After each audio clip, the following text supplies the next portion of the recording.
I'm Ben with the BTC Sessions, and this is your bullish bit brought to you by Bitrefill.com, your one-stop shop for living on a Bitcoin standard. Sign up and grab gift cards for eSIMs, gaming, e-commerce, your travel needs, food, and much more, and you can buy them all with Bitcoin and Lightning. Sign up today and use code BTC Sessions 10 for some special perks.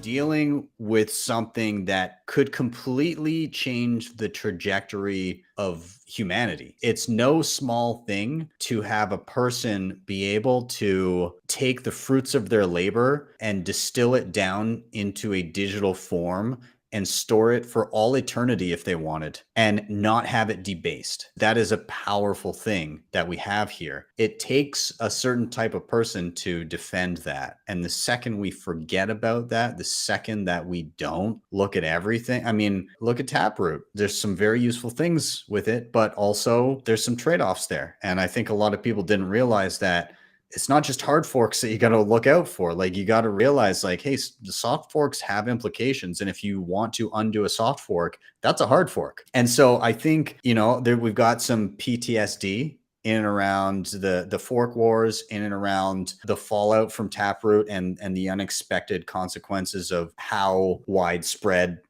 shoving JPEG on the blockchain. You need to scrutinize everything when it comes to this technology that will affect generations beyond your lifetime. And you can see it in the way people, again, like, I'm going to throw back to, I just got back from Europe. You can see it in the architecture there, like the difference between, like, they were building things for generations yet to come with their own blood, sweat, and tears. Whereas now they're building shit on borrowed money from a generation they'll never meet. And it comes through with the work that they've done. And so, like, you see these buildings in Europe that have been standing for hundreds or thousands of years, and they're beautifully adorned, and they're built with the most meticulous of vision. You look up at the top of some of these churches and monasteries and stuff, and the detail in the top of a peak that nobody will ever be able to actually see is still immaculate. And you look now and it's like a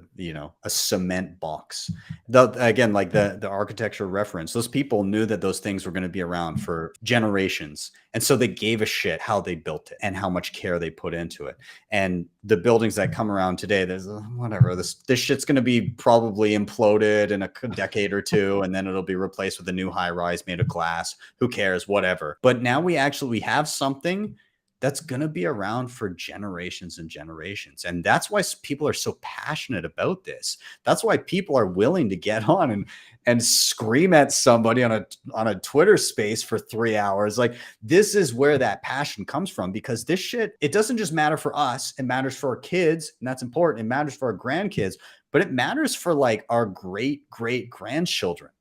And it's going to be there, and they're going to be able to look back and be like, wow, those people 5 generations ago were building and arguing about this before it became ossified as it is now. Like, how crazy must that have been to be there, to know a world before Bitcoin existed, before, like, the lifeblood of the fruits of our labor came to fruition, and somebody could just corrupt it at the push of a button.